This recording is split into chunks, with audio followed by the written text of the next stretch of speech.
네. 다시 한번 우리 주일 2부에 나오신 우리 귀한 성도님들을 주님의 이름으로 환영하며 축복합니다. 우리 옆에 분들도 축복하겠습니다. 당신은 하나님의 언약 안에 있는 축복의 통로입니다. 당신은 하나님의 언약 안에 있는 축복의 통로입니다. 여러분, 지금 우리가 한 이 축복이 엄청난 축복의 메시지라는 것을 아셔야 합니다.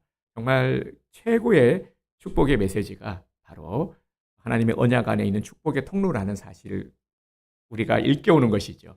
우리가 그런 자들이라는 것입니다. 오늘 우리들 한 명 한 명이 보통 사람들이 아니라 축복의 통로들이에요. 우리는 복덩어리들입니다. 그래서 우리가 가는 곳마다 나를 통해서 구원의 역사가 일어나고 나를 통해서 내 주변 사람들이 축복을 받는 거예요. 하나님이 나 때문에 복 주시는 겁니다. 우리 공동체도 복을 주시고 가정도 복을 주시고 우리가 어딜 가나 우리 직장도 내가 만나는 사람들도 이웃도 나 때문에 복을 받는 겁니다. 이런 자부심을 가지고요. 오늘 우리가 주님 앞에 예배드리기를 원합니다. 오늘 말씀의 제목은 야베스의 기도입니다. 제가 이 본문 말씀을 묵상하면서 좀 멋진 제목들을 많이 이렇게 생각을 하다가 이 제목은 그래도 좀 세련되게 이렇게 하고 싶었는데 아무리 생각을 해도 이렇게 마땅한 제목이 떠오르질 않는 겁니다. 그래서 원색적인 기도 제목입니다. 야베스의 기도가 오늘 본문의 내용인데 그대로 야베스의 기도로 정해봤습니다. 역대상은 시작부터가 좀 재미없는 이야기들로 시작이 되죠. 족보 이야기가 나옵니다. 우리 성도님들이 성경을 읽으면서 제일 재미없어 하는 부분이 족보죠. 그래서 어떤 분들은 이 족보에 걸려서 성경 읽기를 그만두시는 분들이 있을 정도로 아주 재미없어 하는 부분이기는 합니다. 하지만 성경의 어느 한 부분도 필요 없어서 주님께서 기록하게 하신 것은 없죠. 모든 것들에는 주님께서 기록하신 모든 것에는 의미가 있다 하는 것을 알고 그 의미를 우리가 찾을 필요가 있는 것입니다. 그래서 은혜의 보물 찾기를 우리가 오늘도 하기 원합니다. 그 성경의 행간 속에 숨겨진 하나님의 그 은혜의 메시지를 발견하는 시간이 되기를 원합니다. 족보의 이야기가 나오는데 그것도 무려 1장부터 9장까지 아주 길게 족보 이야기가 나오는데 그중에 야베스라는 이름이 나옵니다. 성경에 보면 야베스는 오늘 본문에 딱 한 번 등장을 하는 인물입니다. 그러면 아니 성경에 많은 인물들이 있는데 한 번 나오는 정도면 뭐 그렇게 비중이 있지 않네? 중요하지 않다 여길 수 있지만 앞서도 말씀을 드렸지만 성경에 단 한 구절, 단 한 번 이름이 기록되었다 할지라도 생명책에 기록된 이름이잖아요. 그러면 의미가 있다. 하나님께서 성경은 또 좀 한축적인 의미를 포함하고 있지 않습니까? 많은 것들을 설명하고 있지 않습니다. 그래서 보물찾기를 해야 되죠. 이 야베스를 통해서 우리들에게 주시는 주님의 메시지가 분명히 있을 텐데 그게 뭘까를 찾아봐야 하는 것이죠. 한 번 나온다고 해서 이 중요하지 않다가 아니라 중요하기 때문에 기록한 것이고 우리에게 필요하기 때문에 소개하고 있다는 것을 다시금 상기하셨으면 합니다. 야베스라는 이름의 뜻이요. 이름은 대개 보면은 우리가 부모가 자녀들의 이름을 지을 때는 무지 많은 고민을 합니다. 저도 경험을 해봤지만 이름을 짓는데 쉽게 지을 수가 없어서 그래서 좀 학식이 있는 분에게 부탁을 드리기도 하고 또 장명소에 가서 이름을 짓기도 하죠. 이름 짓는 것은 정말 어려운 일입니다. 그런데 그 누가 이름을 좀 나쁜 의미를 담아 짓겠습니까? 좋은 이름, 크게 될 이름, 밝은 이름, 소망의 이름, 복된 이름을 짓지 않습니까? 근데 야베스라는 이름은 상당히 의외입니다. 이름을 어떻게 지었냐면요. 야베스라는 이름의 뜻이 고통, 수고라는 뜻입니다. 고통과 수고스러움. 여러분 어떻습니까? 아니, 이름을 뭐 이따구로 지었어. 이런 생각이 들 수가 있죠. 정말 이름을 이렇게 지었다니까요. 이 이름에서도 알 수 있듯이 야베스는 고통과 아픔을 가지고 태어난 사람입니다. 엄마가 태중에서부터 시작을 해서 얼마나 고통스럽고 얼마나 그 수고가 그게 달했으면은 야베스, 고통이라고 자녀 이름을 지었겠습니까? 태어날 때부터 어머니의 염려와 남다른 아픔을 이겨내고 태어난 자가 바로 야베스였습니다. 이름에는 이러한 의미가 담겨 있죠. 신체적으로나 정서적으로 핸디캡을 안고 있는 사람은 여러 가지로 많은 제약을 받게 됩니다. 엄마 뱃속에서부터 고통 가운데 태어났기 때문에 성장기에도 많은 영향을 주었을 겁니다. 우리 그런 말을 하잖아요. 이 정서적인 부분, 인격적인 부분들이 형성되는 가장 중요한 시기가 유년기다. 유년기를 잘 보내야 어떤 정서적으로도 안정이 된다 하는 말들을 하죠. 유년기와 소년기 그리고 청년기 이런 중요한 시기를 거치면서 다른 사람들이 알지 못하는 많은 어려움도 있었을 것입니다. 또 우리 그런 말 하죠. 하지만 마지막에 웃는 자가 진짜 승리자야. 그런 말들 하죠. 야베스야말로 정말 그런 사람이었습니다. 이렇게 많은 어려움과 핸디캡을 안고 고난스러움 가운데 살아갔지만 하지만 성경은 그의 삶을 한마디로 이렇게 평가하고 있습니다. 9절 앞절을 한번 볼까요? 야베스는 그의 형제보다 존귀한 자라. 아멘. 참으로 아픔이 많았고 열악한 인생을 살았지만 하지만 그는 고통에서 시작해서 고통스러워했고 수고스러움이 가득했고 고통으로 끝났다가 아니라 이 엔딩을 어떻게 하고 있냐면 그의 형제보다 존귀한 자라. 존귀한 자라로 마침표를 땅 찍고 있습니다. 어떻게 이런 일이 가능했을까요? 다른 형제들보다 더 많은 아픔을 가진 야베스가 다른 형제들보다 더 존귀한 자라 불리는 것을 보면 분명 우리가 알지 못하는 사연이 숨어 있을 텐데 그것이 무엇일까요? 성경에 보면 많은 이제 1장부터 9장까지는 이제 족보의 이야기들, 이름들이 소개되고 있는데 많은 이름들이 있는데도 불구하고 유독 이 야베스를 주목하여 그의 삶을 밝히는 이유가 무엇일까요? 하나님이 오늘 우리들에게 이렇게 야베스를 주목하여 소개시켜 주시는 이유가 있습니다. 이 시대를 살아가는 하나님의 사람들이 야베스와 같이 성공적인 사람으로 세워지기를 바라는 것입니다. 우리 인생의 마침표를 존귀한 자라, 가장 복된 자라, 하나님께 사랑을 받은 자라 이렇게 마침표를 찍기를 주님께서는 원하고 계시기 때문입니다. 오늘 우리도 야베스처럼 삶의 지경을 넓히는 그러한 사람이 되라는 것입니다. 여러분 성경에서 하나님의 복을 받은 많은 사람들의 공통점이 무엇일까요? 성경을 보면은 물론 하나님의 저주를 받은 자들도 소개되고 있죠. 하지만 대부분은 하나님께서 크게 들어 사용하시고 복을 받은 사람들을 소개하고 있지 않습니까? 하나님의 복을 많이 받아 누린 자들의 공통점, 분명한 공통점을 우리는 발견하게 되죠. 성경을 한 번이라도 읽은 사람이라면 알게 되는 그 공통점 무엇입니까? 바로 하나님과 친밀한 동행을 이룬 자들이라는 것입니다.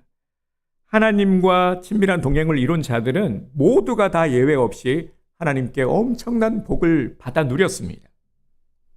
몇 명만 예를 들어서 설명을 한다면 에녹을 들 수가 있죠. 친밀함의 대명사는 에녹이지 않습니까? 300년 동안 하나님과 동행하다가 얼마나 친밀했으면, 얼마나 친했으면 죽음을 보지 않고 하늘로 그대로 데리고 가셨습니다. 이 영광을 누렸죠. 그리고 모세는 하나님과 대면하여 대화를 나눈 인물이 아니겠습니까? 그리고 다윗은 어떠한 평가를 받고 있습니까? 하나님 마음에 합한 자다 하는 그러한 축복을 받고 있는 자였죠. 그리고 다니엘 하면은 또 기도의 대명사로 떠오르죠. 하루 3번 기도하면서 하나님과 친밀한 관계를 유지한 사람들입니다. 이렇듯 우리 많은 은혜의 복을 받아 누린 믿음의 손자들 모두가 다 하나같이 예외 없이 하나님과 친밀한 동행을 삶 가운데 이루어간 자들임을 우리는 기억해야 합니다. 야베스가 복의 지경을 넓힌 비결 또한 마찬가지였습니다. 바로 하나님과의 친밀함의 그 비결이 있습니다. 10절 앞절을 함께 다시 한번 보겠습니다. 야베스가 이스라엘 하나님께 아뢰어 이르되 이는 기도하는 모습인데요. 단순히 기도했다 하는 것을 넘어서 하나님과 대화하며 친밀한 관계를 이루어갔다 하는 뜻입니다. 여러분 친밀한 관계를 이루어간다. 굳이 이루어간다. 친하다로 끝낼 수 있는데 이루어간다라는 것이 뭐냐면 그 관계의 지속성을 말하는 겁니다. 우리 지난달까지는 무지무지 친했어. 그런데 이번 달 들어서는 좀 관계하지 않아. 바빠가지고 얼굴을 보지 않아. 이건 친밀함을 이루어가는 것은 아니죠. 작년에도 친밀했고 지난달에도 친밀했고 지난주에도 친밀했고 어제도 친밀했고 오늘도 친밀함을 유지하고 있는 것. 이것이 친밀함을 이루어가는 것입니다. 그래서 굳이 친밀함을 이루어간다라고 그렇게 표현을 하는 것입니다. 하나님과 친밀한 관계를 이루어가는 것, 이것이 바로 신앙의 승리를 이루는 비결입니다. 그러면 친밀함은 어떻게 이루어갈 수 있는 걸까요? 친밀함, 이 친밀하다라는 뜻은 우리 다들 잘 알고 계실 겁니다. 쉽게 말해서 친하게 지내다, 그죠? 사이좋게 잘 지내다, 가깝다라는 뜻 아니겠습니까? 야베스가 그러했다라는 것이죠. 하나님과 친하게 지냈다, 가깝게 지냈다, 아주 가까운 사이였습니다.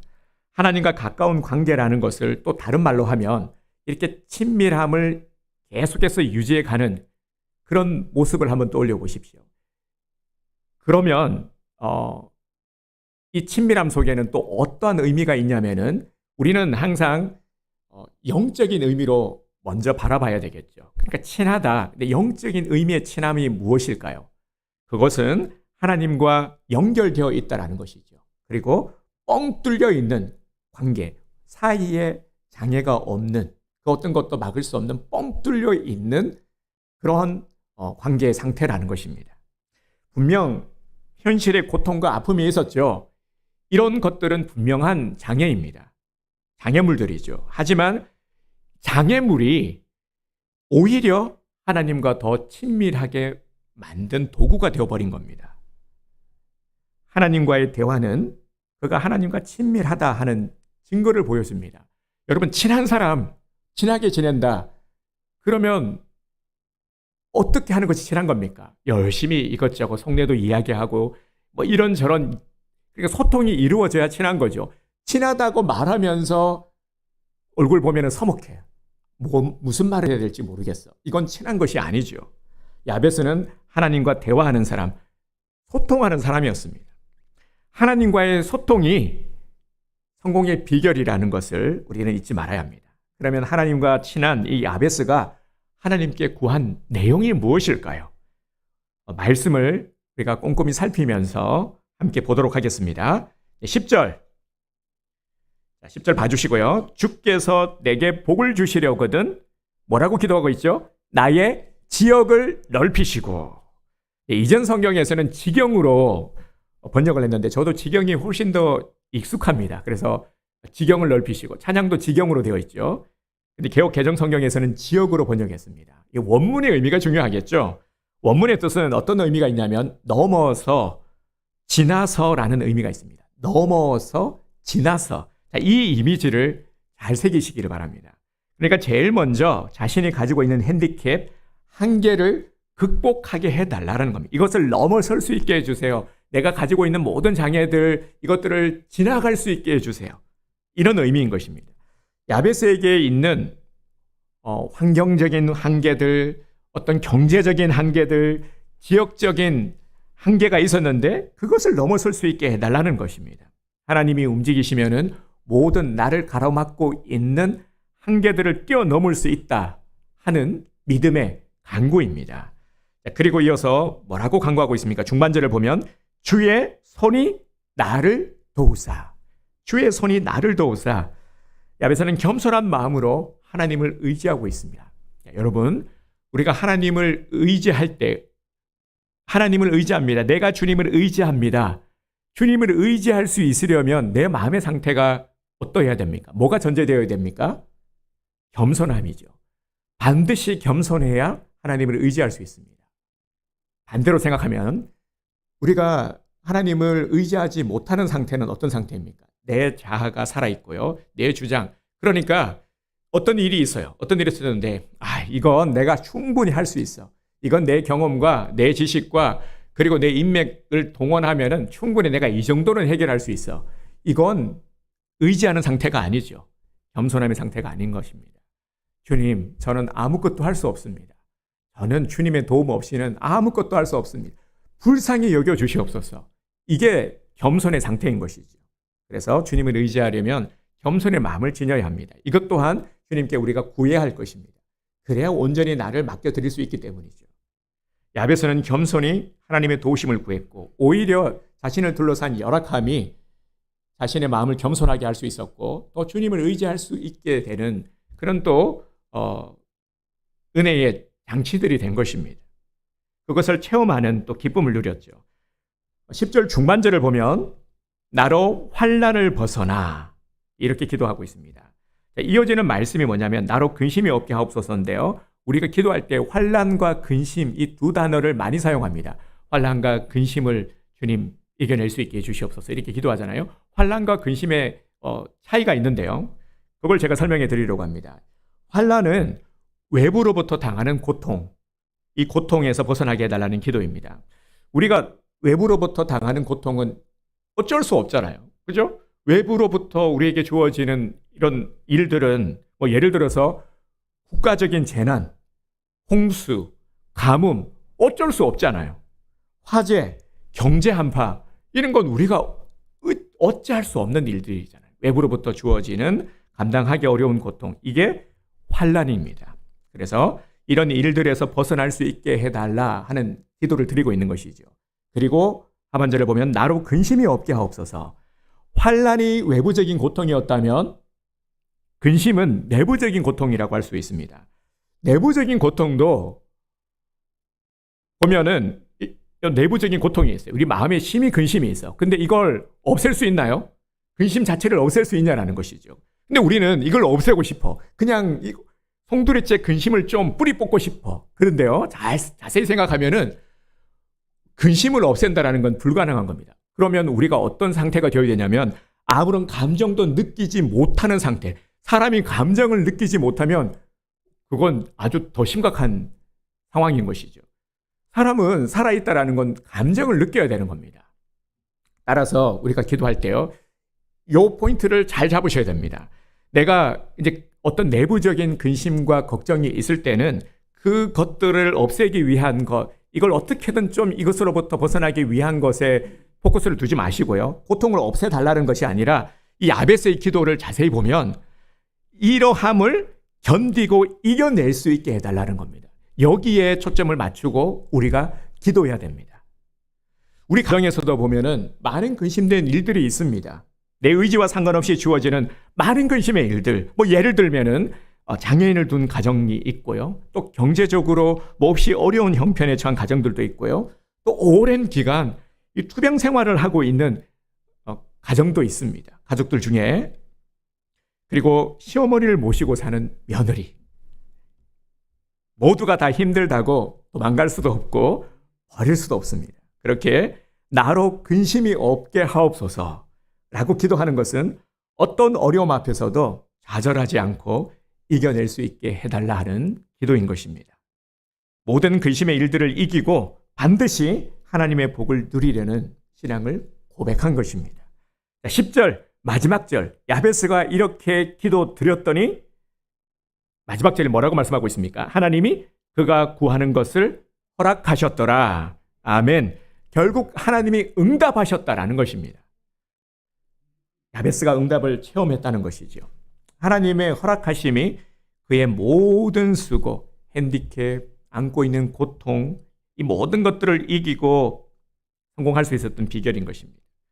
하나님이 허락하시면 그 어떤 형편에 처한 자라도 정말 오죽하면 이름을 고통이라고 지었을까요? 이 고통이라 태어날 때부터 고통인 자라 할지라도 역전을 이룰 수 있다는 것, 성공을 할 수 있다는 것을 야베스를 통해서 우리에게 보여주시는 겁니다. 오늘 우리를 위로하시는 음성이죠. 하나님은 지금도 고통의 사람을 복의 사람으로 바꾸어 주십니다. 사랑하는 성도 여러분, 우리도 야베스와 같은 소망을 갖고 있습니다. 야베스처럼 지경이 넓어지기를 원하죠. 여러분 정말 이러한 간절한 마음을 가지고 계시죠? 가지고 계셔야 되는데 우리에게는 갈급함, 은혜의 갈급함들이 있어야 합니다. 지경이 넓어지기를 원하죠. 그 어느 누구가 오늘 우리의 시야가 좁아지고 마음이 좁아지고 우리가 누리는 복이 좁아지기를 원하겠습니까? 넓어지기를 원하죠. 어떤 분이요, 오늘 이 말씀을, 본문의 말씀을 큐티하고 나서 이렇게 적용을 하시는 겁니다. 이 말씀이 너무 감동을 받았다라는 거예요. 특히 이 지역을 넓히시고. 그래서 이분이 적용을 어떻게 했냐면 이제부터 부동산 투자에 열심을 해야 되겠다고. 땅을 좀 더 많이 넓히고 확보해야 되겠다. 하나님께서 가뜩이나 이제 부동산에 관심이 많았는데 더 이제 열심을 해야 되겠다. 그거 봐. 성경이 지역을 넓히래잖아. 그래, 이 정도로 안 되겠어. 더 많이 사야 되겠어. 이렇게 하신 겁니다. 그래서 말씀은요, 바르게 읽어야 하고 바르게 깨달아야 하는 것입니다. 지역을 넓히라는 말씀은 부동산에 열심을 내라는 말씀이 아니죠. 말씀을 내 욕심을 이루기 위한 수단으로 삼아서는 안 됩니다. 자, 지금 우리의 현실은 어떠합니까? 나의 모습을 한번 돌아봅시다. 오늘 우리가 야베스의 기도를 함께 나누고 있는데 지금 나의 모습은 어떠합니까? 내 지경이 넓어지고 있습니까? 내 형편이 나아지고 있습니까? 여전히 제자리 걸음이지는 않습니까? 많은 분들이 이런 말씀들을 하세요. 이런 하소연을 하십니다. 요즘 잘 지내세요? 그러면 아유, 뭐 맨날 똑같죠. 뭐 작년이나 올해나 맨날 똑같아요. 뭐 다른 게 뭐가 있어요? 그냥 뭐 잘 지낼 게 뭐가 있어요? 맨날 똑같은데 똑같아라는 겁니다. 시간이 지나고 나이가 들수록 뭐 자연적인 이 자연의 섭리, 하나님께서 그렇게 만들어 놓으신 걸 어떡하겠습니까? 몸이 쇠하게 되고요. 활동이 이제 위축되고 몸도 연약해지게 되는 겁니다. 이게 이상한 게 아니라 지극히 정상적인 것이죠. 나이 50, 60. 저도 보면은 나이 얘기를 할 때마다 서글퍼지는 것을 보면 어느새 나이를 많이 잡수셨나 봅니다. 예전에는 항상 옛날에는 그랬어요. 어느 집단, 제가 뭐 목회자 집단도 그렇고 막내 소리를 들었을 때가 있었거든요. 그래서 저는 그 막내 시절이 영원히 갈 줄 알았는데 막내가 누리는 혜택이 있잖아요. 막내는 열애, 내가 밥 살게. 그런 것들이 있었는데 이제는 제가 이제 보니까 쭉 이제 어느 집단을 가더라도 제가 최소한 중간 이상은 되더라고요. 그러다 보면 어떻습니까? 제가 카드를 꺼내야 되는 그런 위치에 섰더라고요. 50세, 60세 이렇게 나이를 먹으면서 또 여러 가지로 우리가 감당하게 되는 것들이 있죠. 적신호들, 건강의 적신호들, 여기저기 탈이 나는 것도 많죠. 그만큼 몸을 사용했으니까 고장 나는 게 또 당연하겠지만 말입니다. 이렇게 건강의 문제, 또 우리를 힘들게 하는 문제들이 있죠. 건강, 크게 두 가지를 꼽으라면 우리가 염려하는 두 가지가 뭡니까? 건강과 물질의 문제죠. 경제적 어려움도 늘 언제나 우리를 따라다니면서 친구 먹자고 하고 있죠. 그리고 환경적인 제한을 당하게 됩니다. 사회에서도 보면, 직장을 보면 나이가 들면은 그 사람의 가치를 낮게 평가하죠. 그래서 어떻게든 좀 젊고 유능한 사람을 쓰려고 하지 않습니까? 회사에서 보면 임피제도라는 것이 있습니다. 임금 피크제. 이걸 도입한 것이 보면 정년을 앞두고 임금을 삭감하는 대신에 그 임금을 신입사원을 뽑는데 투자를 하겠다. 뭐 이런 취지는 좋습니다만, 그리고 또 고용을 보장해 주는 제도죠. 그런데 임금 피크제에 들어간 분들 제가 얘기를 들어보면은요, 마치 그 군대에서 말년 병장 취급을 한다. 이분들이 그동안 기여한 바도 있고 그래도 많은 업적을 쌓으신 분들임에도 불구하고 이제 갈참이라는 거죠. 그래서 상사 대우를 안 해준다라는 겁니다. 그래서 어떤 분들은 이 임피제를 신청을 안 한다고 해요. 왜냐하면 그런 소외를 받기 싫어서. 이런 모습들을 또 보게 됩니다. 또 반드시 해결해야 될 문제들이 여기저기서 뻥뻥 터지는 것을 우리가 경험하게 되죠. 그래서 마음을 또 굳게 먹어보기도 합니다. 어떻게든 그래, 이 고비만 넘기면 시간이 지나면 다 해결이 되겠지. 이 또한 지나가리라. 여러분, 이 또한 지나가리라는 성경의 말씀이 아니에요. 이거 어디에 나오느냐고 저한테 물어보시는 분이 계시는데 성경 구절, 저도 처음에 들었을 때 이게 많이 들어본 것 같은데 어디지? 아무리 찾아도 없어. 솔로몬이 한 말이라고는 하는데 성경에 나오는 건 아닙니다. 솔로몬이 얘기를 했다고는 해요. 시간이 지나가면 나아지겠지라고 마음먹지만 문제는 안 나아지잖아요. 그죠? 안 나아져요. 그래서 기대감이 실망감으로 바뀌어버립니다. 내 낙심된 마음은 계속해서 바닥을 치고 있고 정말 마지막 잎새가 떨어지듯이 모든 희망들이 와르르 이렇게 무너지는 것들을 우리가 경험하게 됩니다. 참 서글퍼지는 것이죠. 자, 그러면 우리는 어떻게 해야 됩니까? 어떻게 해야 되는 것일까요? 그래서 하나님은 오늘 우리들에게 이 야베스라는 인물을 소개해 주고 있는 것입니다. 우리도 야베스처럼 살아야 된다는 것이죠. 야베스처럼 살면은 우리도 복의 지경을 넓힐 수가 있다. 나이 먹음이 서글픔이 아니라 지경이 점점 넓어지는 은혜의 복을 누리게 된다는 것입니다. 하나님이 허락하시면, 중요한 게 바로 이거죠. 하나님이 허락하시면 야베스와 같은 자로 회복될 수 있다는 것입니다. 그래서 이 말씀을 오늘 우리들에게 주시는 겁니다. 38세 한 젊은이가 있었습니다.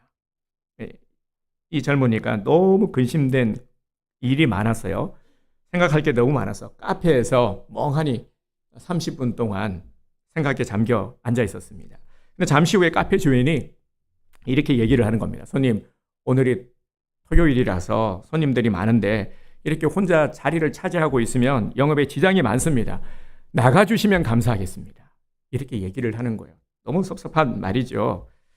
지금 이 남자는 이혼의 아픔과 생계 문제 등 삶을 내가 포기해야 되나 말아야 되나 하는 이 시리에 빠져 있었는데요. 그 38살의 이 남자에게 카페 주인이 이렇게 말을 한 겁니다.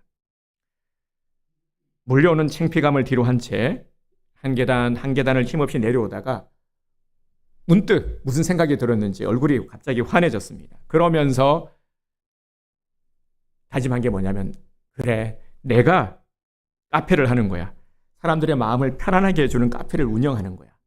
이분이 바로 민들레 영토를 창립한 지승용 대표 이사입니다.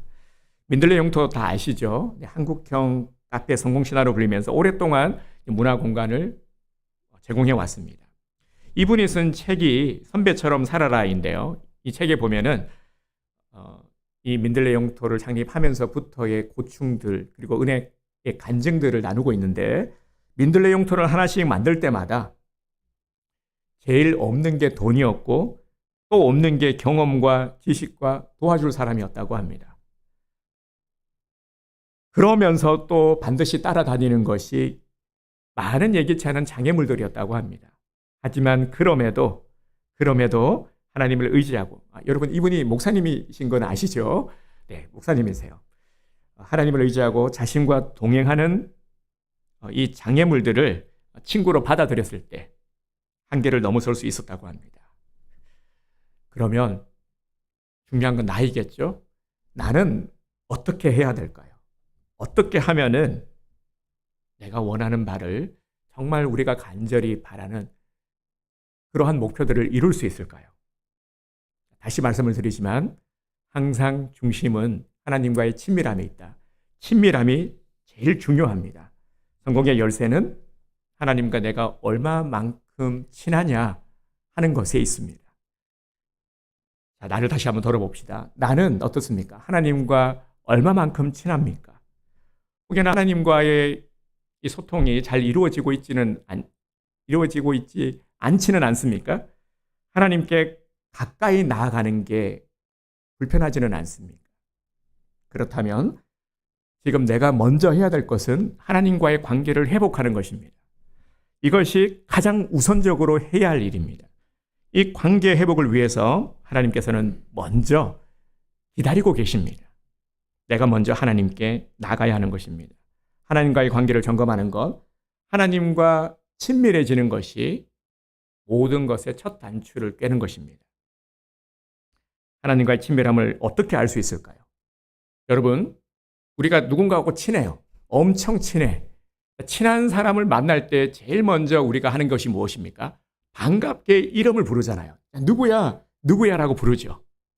그죠? 친밀함은 호칭을 보면 어떻게 부르느냐, 그 말만 들어도 이경화 권사님 이렇게 부르는데 안 친해. 그러면 이렇게 부르지도 않을 뿐더러 부른다고 해도 좀 퉁명스럽게 부르죠. 우리가 하나님과 친하다면 제일 많이 해야 되는 게 있습니다. 그래서 뭘까요? 부르는 거죠. 자, 저를 따라서 한번 해주시기 바랍니다.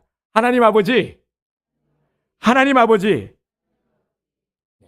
친하게 지내기 위해서 가장 먼저 해야 되는 것은 우리가 친하게 사랑스럽게 부르는 겁니다. 하나님 아버지, 아버지를 부르는 겁니다. 여기에서부터 관계가 시작이 되는 것입니다. 부르는 것이 중요하다. 많이 부르고 있다면 하나님과 친밀하다는 증거가 되겠죠.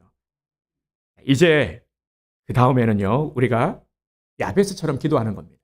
하나님과의 이 친하게 돼야 이 관계가 확립이 그래야 우리의 기도가 주님 앞에 상달이 되겠죠. 이 순서를 말씀을 드리는 겁니다. 무조건 그냥 막 내가 구할 것을 막 다다다 구하는 것이 아니라 이러함이 중요하다. 하나님과 나의 관계가 중요하고 관계가 이제 확립이 된 다음에 야베스처럼 그렇게 기도하자라는 겁니다. 우리가 드리는 기도의 내용이 야베스의 기도처럼 그렇게 주님 앞에 드려져야 되는 것이죠. 저를 따라서 성경의 말씀 그대로 하겠습니다. 그대로 적용을 하겠습니다. 따라서 해주시기 바랍니다. 나의 지역을 넓혀주세요. 나의 지역을 넓혀주세요. 이렇게 기도하십시오. 지역, 부동산 아니라고 말씀드렸어요. 지역을 넓혀주세요. 지경을 넓혀주세요. 좋습니다. 저는 지경이 좀 더 이렇게 멋있는 말 같은데, 기도를 드릴 때 가능하면 구체적이고 분명하게 기도를 드리십시오. 내 경제적인 지경을 넓혀주시고, 건강의 지경을 넓혀주시고, 사업의 지경을 넓혀주시옵소서. 관계의 지경을 넓혀주시옵소서. 이렇게 구체적으로 기도하시기 바랍니다. 자, 또 따라서 하겠습니다. 주의 손이 나를 도와주소서. 주의 손이 나를 도와주소서. 이는 철저하게 하나님을 의지하겠다라는 신앙의 고백입니다. 하나님만 신뢰하며 살겠다라는 것이죠. 나는 할 수 없지만 하나님이 나를 되게 하시는 줄 믿습니다. 나는 능력이 없지만 하나님께서는 전지전능하심을 믿습니다. 하나님의 능력이 있음을 믿습니다. 하나님께서 전쟁의 주인 되심을 믿습니다. 모든 전쟁은 주님께 속한 것임을 믿습니다. 이렇게 주님 앞에 도움을 구하는 것입니다. 자, 또 따라서 하겠습니다. 환난이나 근심을 벗어나게 하소서. 환난이나 근심을 벗어나게 하소서.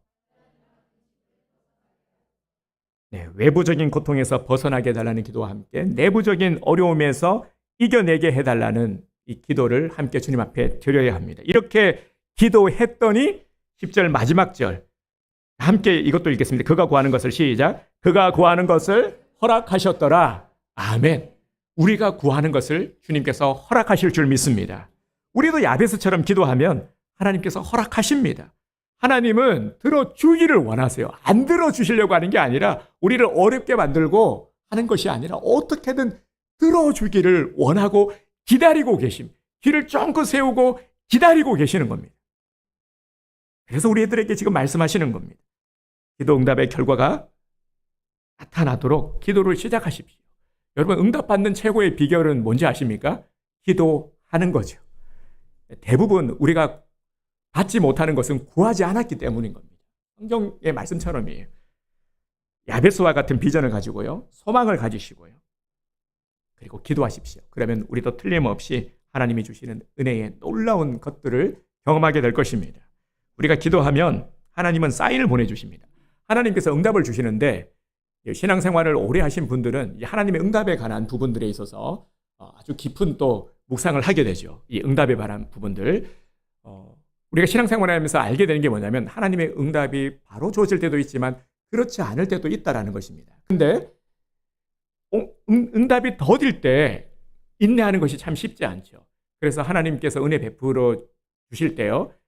응답이 더디더라도 사인을 보내주세요.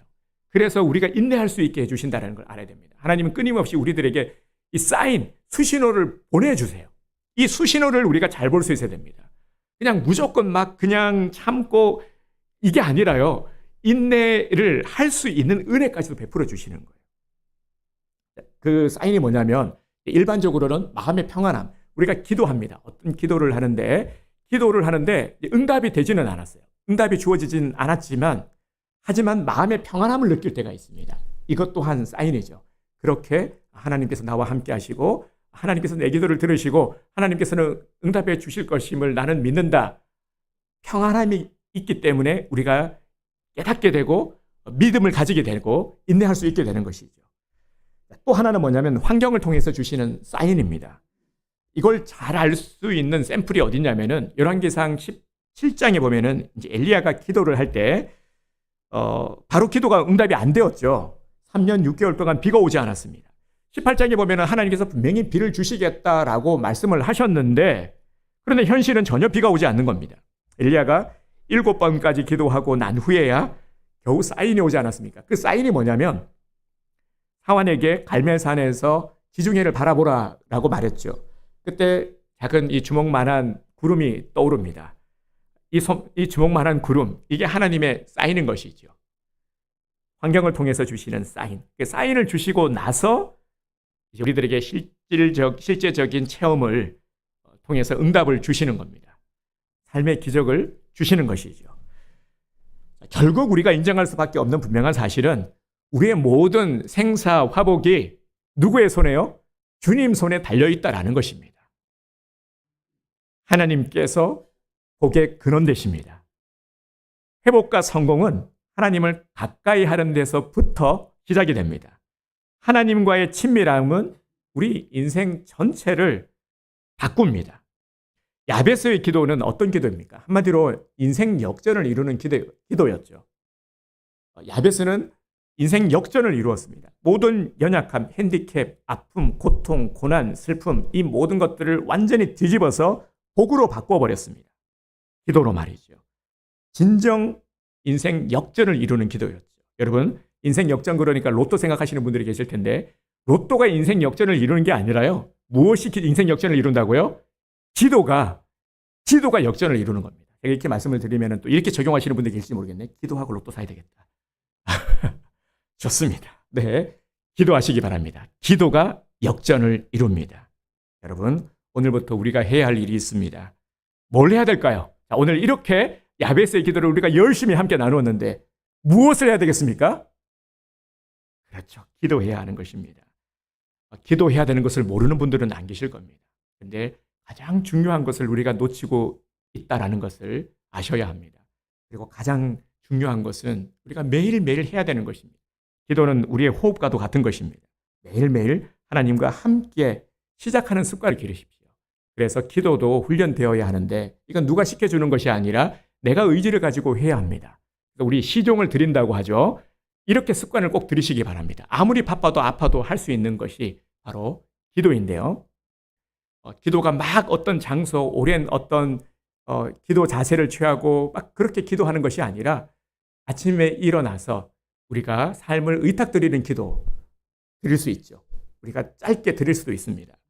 마음이 중요한 것이죠. 주님 앞에 오늘 하루의 삶을 의탁드리면서 기도하시기 바랍니다. 그리고 시종, 하루를 마감하고 잠자리에 들 때 하루의 삶을 돌아보면서 주님 앞에 감사 기도를 드리시기 바랍니다. 또 말씀을 드렸지만 길게 기도하지 않아도 우리의 마음 정성 다해서 집중하여 주님 앞에 정말 감사함으로 기도하십시오. 짧은 한마디의 기도를 드리더라도 감사로 마무리하고 하루의 첫 시작을 하면서 주님 앞에 삶을 의탁드리고 시종을 주님 앞에 드리죠. 그러면 이제 중간에 매사의 모든 삶에 있어서 계속해서 우리가 무엇이든지 주님과 의논하는 것입니다. 주님을 의식하고 물으며 나가십시오. 회사 생활을 하시는 분들도 업무 가운데 업무라는 것이 또 내 뜻대로 잘 안 되고 관계 가운데 어려움이 있을 때도 있죠. 사람을 만날 때도 말의 지혜를 주시옵소서. 주님, 지금 내 마음이 몹시 지금 안 좋은 상태인데 상한 마음이 있는데 주님께서 마음을 다잡아 주시고 지혜를 주시고 감정을 붙들어 주시고 계속해서 주님을 의지하는 것이죠. 공부를 하는 학생들도 마찬가지고요. 그렇게 공부를 하면 하나님께서 왜 지혜를 안 주실까요? 집중력을 안 주실까요? 기도가 정답인 것이죠. 그리고 직장의 일도 마찬가지고 우리 삶의 모든 일들이 다 마찬가지입니다. 하나님과 의논하라. 주님과 계속해서 대화를 하라. 친하게 지내라는 것. 친하게 지내는 사람을 당할 수는 없는 겁니다. 주님과 친해버리면 모든 것들이 다 해결이 되게 되어 있습니다. 안 친하니까 문제인 것이죠. 그래서 그 비결이 기도다. 그래서 우리가 삶 가운데 드리는 기도, 이것이 정말 중요하다. 시종을 드리고 매사의 모든 일에 순간순간 주님과 대화하라 하는 것입니다.